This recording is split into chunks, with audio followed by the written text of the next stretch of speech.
What's up? Happy Sunday, folks. Obviously, I am not Reverend Melissa. Reverend Melissa's on vacation. She's on the West Coast visiting some friends. So I'm holding it down here on Sunday, the 10th of October. So the theme for this month is unity, and I've got a special guest for you coming up in just a few minutes. So let's go, let's set, and let's ready.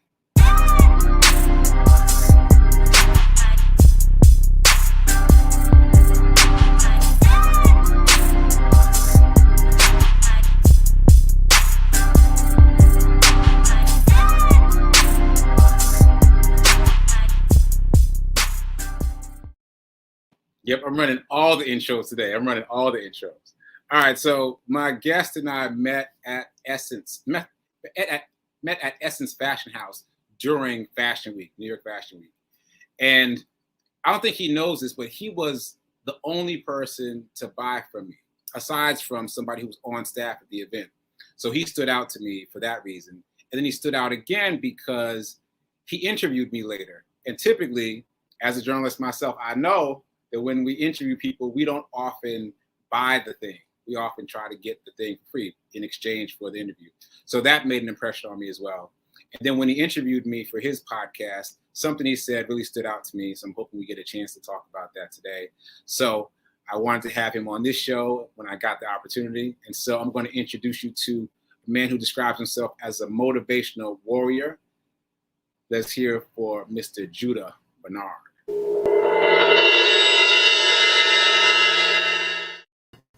See the drum roll, man? You see the drum roll? Welcome to the show, sir. How you doing? Thank you. I am elated. I'm doing very well. Good. Glad to hear it. So where in the world are you? Where geographically are you? Geographically, I am in Washington, D.C. Okay. So I actually live in Washington, D.C. I know some people say I live in DMV, but I actually live in Washington, D.C. Okay. So you traveled up to New York for Essence New York Fashion Week, yes. Okay. So tell us about how it was for you. How was Essence Fashion House specifically for you?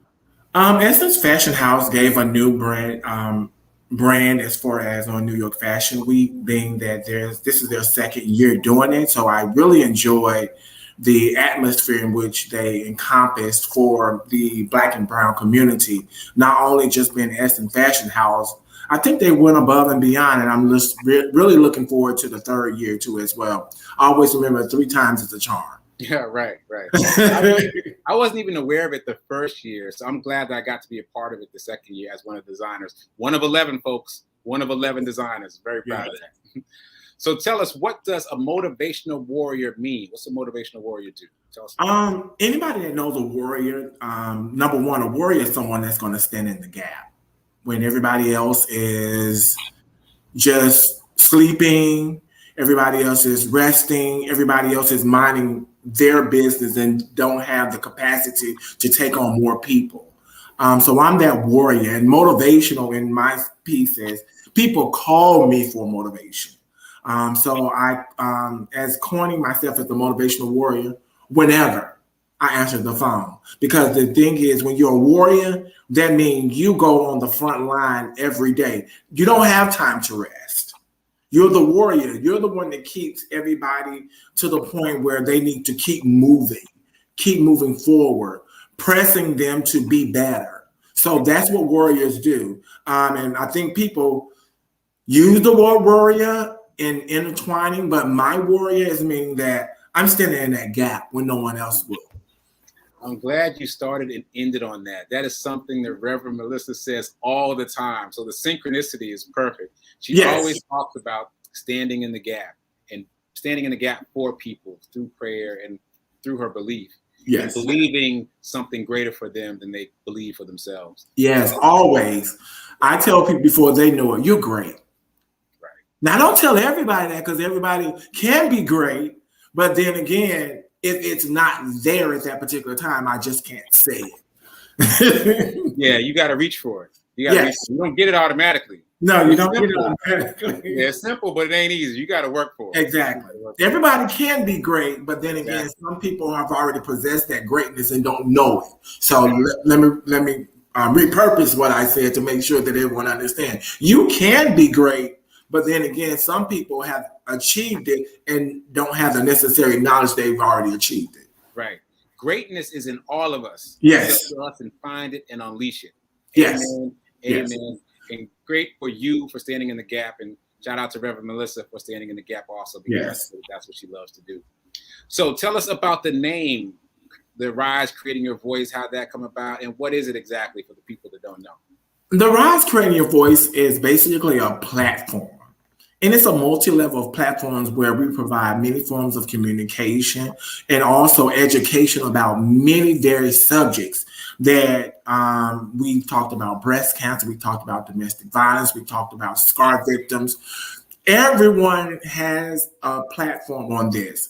What we don't do is provide that platform where people want to gain the fame. It's more of telling the story.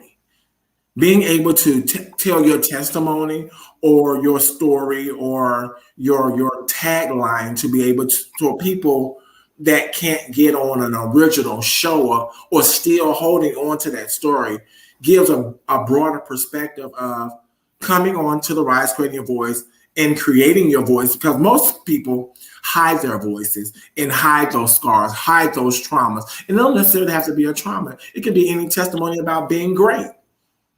So I think at the end of the day, it's providing that platform for people to come on and say, yes, I believe. It's testifying on the internet. Okay.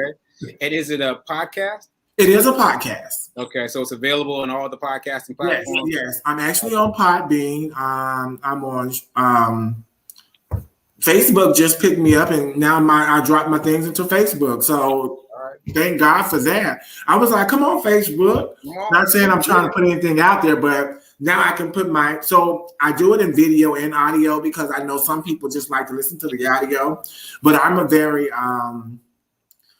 what they call charismatic person. So I like for you to see me be charismatic. That's right. That's right. Get all the vibes. I want all the vibes coming through. So you see the hands moving, you'll probably see me like at my worst sometimes. But I think that's what people need to see, because what we don't realize that even I suffer different things too as well.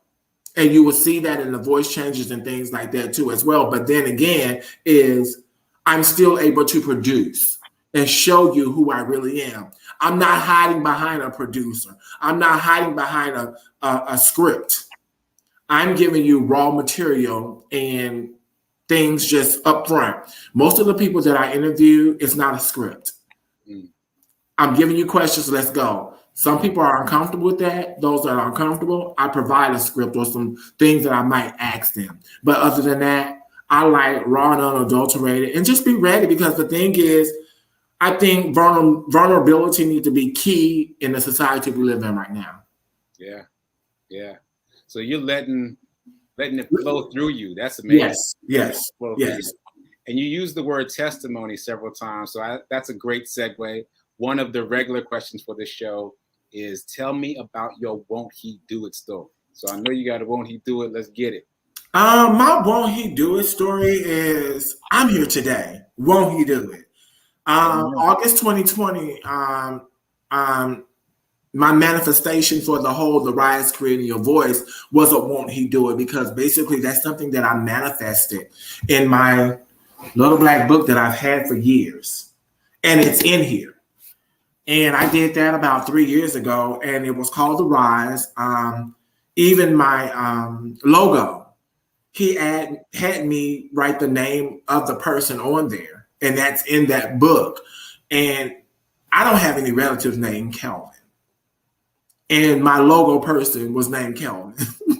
Wow. So it's the Won't He Do It is, I continue to see that because he continually does it for me. And he continued to, the things that I manifest is that he keeps on giving it whatever I need, because he said he will give me the desires of my heart, and he knows what my heart is. And the thing is, you have to have a clean heart in order for him to allow him to do it. If you continue to manifest or still want to deal in different behaviors and different mad situations and just being angry all the time, he can't work in that type of temple.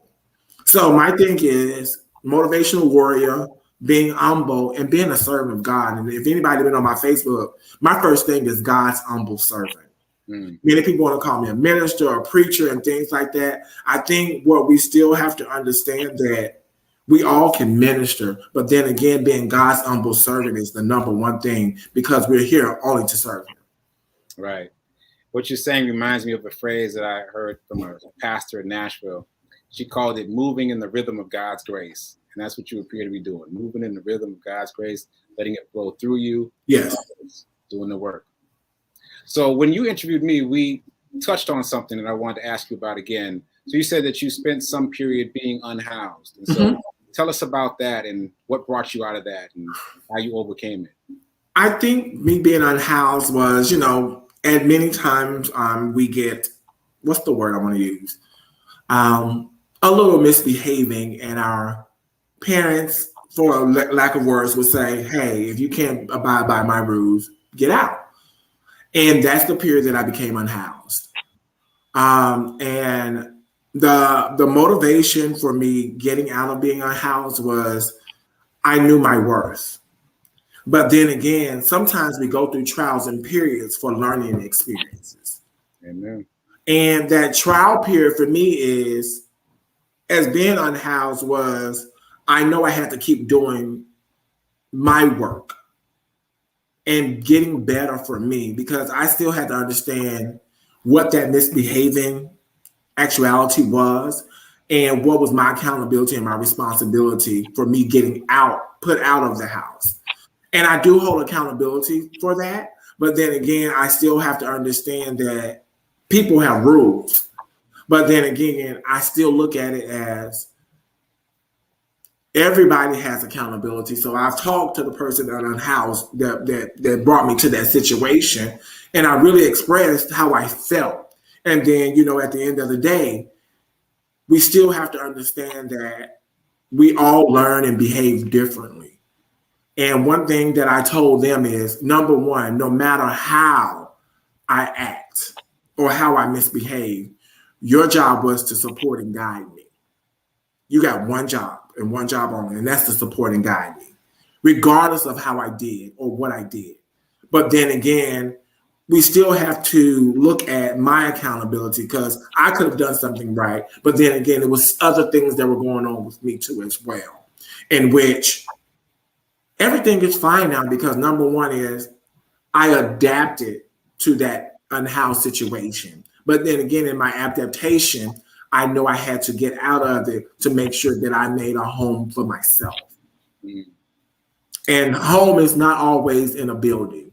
It's about building in that temple because sometimes people are unhoused spiritually. Yeah. Some people are unhoused mentally. Some people are unhoused physically. Right. So you in a building does not necessarily dictate that you're housed. Sometimes you can be unhoused and a lot of other things come into that unhoused situation and you don't know how to build that foundation. So in that, I learned how to build the foundation for me to be housed, but not only housed, be housed spiritually, physically, and mentally. Right. Yeah, you learned that lesson early on. You learn to look in the mirror and find your fingerprint on the situation, which is something a lot of people never learn to do. Yes. Find your piece of whatever it is that's going on. That's very important. And that's the thing is, at the end of the day, one thing is people's got to stop playing victim. We have to stop playing victim and take accountability, responsibility for self. Because you continue to play victim, you'll never be a victor. And the thing is, you might have small wins, but to have victory is something totally different. Right. Right. No, that's very important. That's very important because this society teaches us to blame. It's so much easier to blame and point the finger at other people, other situations, being the reason that we can't, be the reason that we're stuck. And taking responsibility and looking for our piece of it, that's the hard work. Yes, that's hard work. And it's a process too.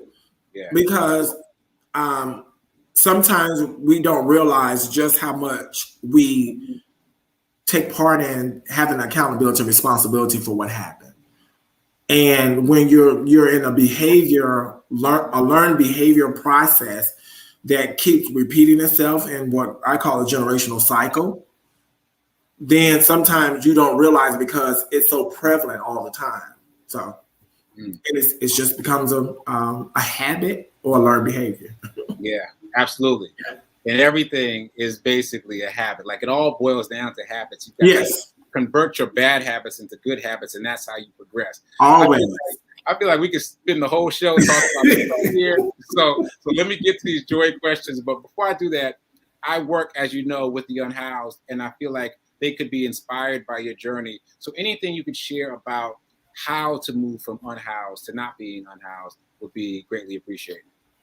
I think for me, because I've worked in unhoused situations and shelters, I hate to call them shelters, I call them buildings. Because what is a shelter? A shelter can be just a tent. So I think we have to look at the encampments, we have to look at everything. But I want people to understand that to be unhoused, you have to be unhoused spiritually, mentally, and physically. And if you're not prepared to be unhoused, then you will still be unhoused physically in that spectrum. One thing is to really develop a plan. A plan. Mm-hmm. Develop a plan. And sometimes that takes a team. So you have to know who your support team is. And I've had a lot of conversations with a lot of unhoused people in DC. And specifically, they tell me, I want to be unhoused. Wow. Because reality for them is now I got to go back into the system. So now I look at it from a systemic point is the mentality of them that got out of Vietnam and nowhere else to go. Mm-hmm. Them that came back from war, they have nowhere else to go. That's all they know. Mm-hmm. So then again, are they really unhoused? That's interesting. So I think from a systemic piece, we have to look at the real battles that we face in life is that from a systemic piece, have these people been unhoused because of the system? Then again, on the top of that is maybe they're not unhoused or they don't feel like they're unhoused. Yeah. They said they're free. It's freedom for them. Right. We had a woman on the show who actually lives in Baltimore. She was on the show a couple of weeks ago. Mm-hmm. And she said that one of her neighbors became unhoused. And she ran into him recently. And he said that he had just won the lotto. And so she was saying, oh, so you're going to get an apartment down now? And he was like, nah, I'm good. God's got me. I was like, wow. That's freedom. Communication can be a choice. It can be freedom, as you say. Yes, it's freedom because guess what? I'm not tied down to a system. Right. I'm able to go as I please. If I choose to spend $30 for a hotel or whatever, guess what? That's still their choice. Right. So I think we need to look at the mentality and the whole structure of what's unhoused. And then we got couch surfing and things like that. They have a lot of levels. There's a lot of levels. A lot of levels of that. For so sure. then we have to look at freedom. Yeah. And what a person's mindset is about freedom. And most of them saying it's not tied down to a system or a subsystem. Right. So and also we have to divorce ourselves from our own assumptions about yes. Yes. How the situation is, because that's what I'm learning. I've been donating to 8 different nonprofits that work with the unhoused, and every time I talk to one of the founders or I hear them speak, I get a different perspective about that space. And here again is another perspective. I appreciate it. So again, let me jump into these joy questions before we just talking about this. So the 3 standard questions for the show are: here's number 1. What does joy look or feel like for you?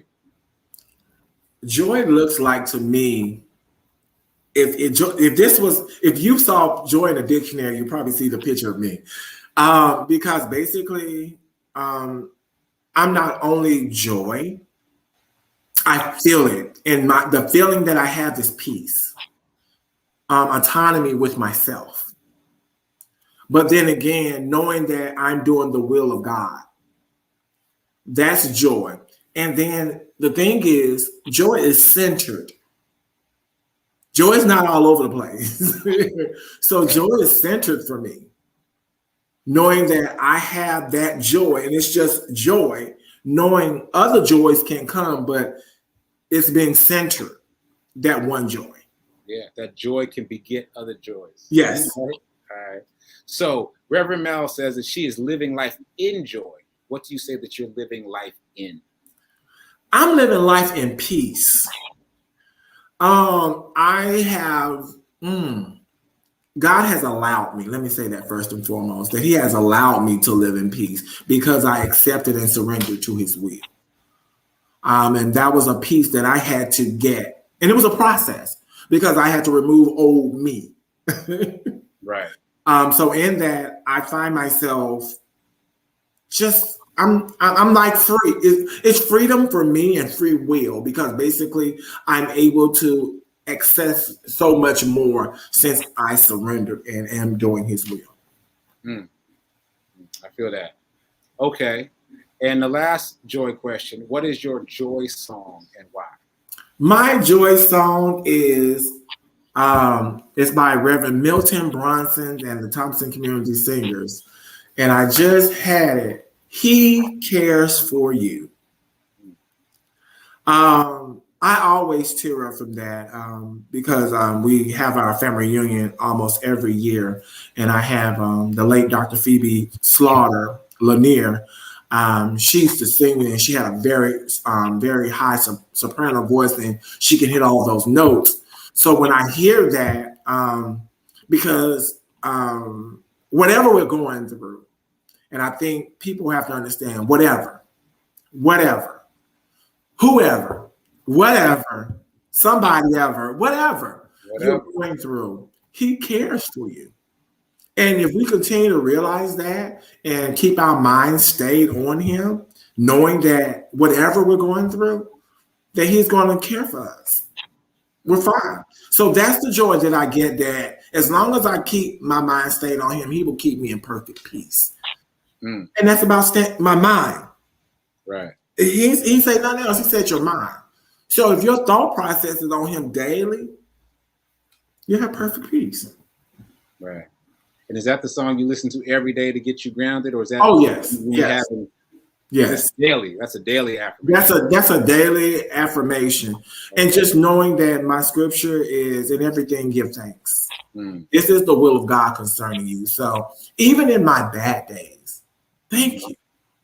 Right. Because you know what, you're gonna make me feel better in about 3 hours, 2 hours, whatever your will is. I'm ready.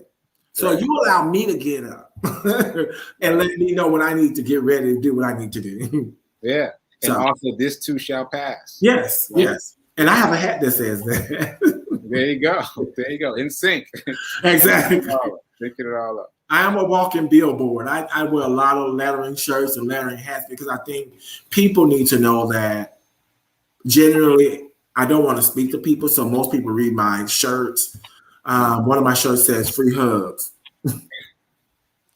There you go. How awesome is that? And I have people reaching out like, hey, you want COVID now, but I accept the offer, but it gives smiles on people's faces. And that's what we should be. We should be radiating energy and radiating peace for people. And I think people actually feel good after they say that. I've had guys come up and hug me like, yo, I just need it, you know? Right. You have to be honest with yourself to be just in a right space. And I'm glad that I'm able to radiate that energy because I don't know many people that will just come up and hug people now. Right. But when I wear my free hug shirt, I get hugs all day long. There you go. There you go. Changing the vibration out there. Yes. So speaking of radiating energy, so the bracelet you got from me, you gave it a very interesting name, and I don't know why. So tell us about the name, what it is, what the name is for the people that don't know, and why. The name of the bracelet is Wisdom's Key. Which is dope. And the thing is, under my surrendering and in my doing God's will, he coined me the wisdom dialogue, which I came to say the dialogue coach. But he has given me so much wisdom. And I'm thankful for that. And when I wear it, it's just the energy that exerts in the wrist. I don't have it on now because I just came from the barbershop. I'm just letting you know. But in that, it shows, because the tiger eye, and then, the eye of the tiger, that means you're always ready to fight. You're always ready to be that warrior. Yeah. And then that purple is royal, the majestic, and it reminded me of wisdom. And if you know steel holds tightly than any other thing, and it grabs. Then you have the thing that you put on where you can screw it over. Yeah. So there's so many elements in that where I see that it encompasses wisdom's key. And in order for you to know something, you don't have to always have a problem, but provide solutions. Right. And that part is wisdom's key, which it gives me the key not only to wisdom, but it radiates that energy into my whole body when I wear a Sekou Rights bracelet. That's dope. I appreciate that. And of course, you're not wearing it, and I didn't think to pull up a picture. So folks, go over to my Instagram. Did you want to go get it right quick? Yeah, folks, go over to my Instagram. It's posted. It's called Wisdom's Key Sekou Rights Collection on Instagram. Check it out. That was a great story. You can't not see what it looks like now after that story. Yes. It is beautiful. Had I remembered, it's like sitting right there. So this is all good. Yeah. So the time went really fast. I really appreciate you being here. I'm glad that we got to connect again. I'm glad you got to inspire people. I'm glad you got to tell people about Wisdom's Key. So shout out to Reverend Melissa. She'll be back next week, Sunday. Today, Sunday, she has a guest speaker at her church, Rockland County CSL. So tune into that at rocklandcsl.org. And you can check me out on my show, the Be Your Own Hero Show, Monday through Friday, 10 a.m. Eastern, right here where you're watching this. So shout out to you, Judah Bernard. Thanks for being here. And everybody check out your stuff. Tell them where to find you. That's www.therise.live. That is my website. Also, I am on Facebook at Judah Bernard 35 and on Instagram at The Rise Creating Your Voice, and also on Twitter. So you might want to go to Twitter and Instagram. You want to like me because Facebook is kind of like stressed out. But then again, some of my podcasts, I have pages too as well, The Rise Creating Your Voice and The Rise too as well. And then I have a group on Facebook called Check In and Check Up, meaning that people need to check in every so now and again, being that we're in this pandemic. Everybody is not available, but then it gives an avenue to say, hey, how you doing? Without calling. So. Right. You got a bunch of places where people can engage. That's right. So what's the most direct way to get to your podcast? The most direct way is Apple Music. Okay. All thing you have to do is The Rise Creating Your Voice. iHeartRadio. I have so many platforms. It's just like you can Google it and just put The Rise Creating Your Voice, or you can Google Judah Bernard. The whole page is about me. There you go. You will just pull it up. The whole page is about me. Okay, folks. So Google Judah Bernard or The Rise Creating Your Voice. Follow all the things. Check it out. Look for our interview because we did an interview a couple weeks ago. So yes. Check out it's on Facebook and also on Instagram too as well. Great. So thanks for being here again, Judah. I appreciate you. No, thank you. Thank you guys for watching, and we will see you next week. Later. Bye.